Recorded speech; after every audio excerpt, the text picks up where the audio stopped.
Hi guys, murang pasyalan ba hanap nyo? Tara sa Picnic Grove, samahan nyo ako.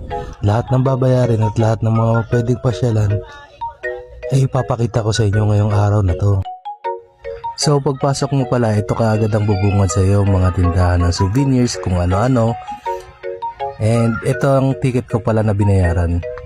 Yung parking fee po pala pagka motor is 20 pesos lang. And pagka may batang 4 years old is for free. And ang entrance fee niya po talaga is 70 per person. Kada tao na po siya, mga kaibigan. Una po pala namin pinuntahan ay ang horseback riding na may bayad na 350 for 2 person for 30 minutes, which is good na rin kasi one to sawa na rin yung mga bata. Kita mo yung isa, enjoy na enjoy. Sumunod, bumaba kami dito sa hagdanan na napakahaba na pababa na to, pero worth it kasi tingnan mo naman yung view. Talagang hulma na yung ating inang kalikasan, sana i-preserve. At nandito naman po kami sa Hanging Bridge, Wapakels, feeling vlogger. Kung sino na lang masalubong, tamang tango na lang.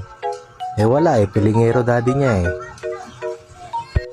At habang sa paglakad-lakad namin sa bridge na to, hindi namin maiwasang may masalubong kami.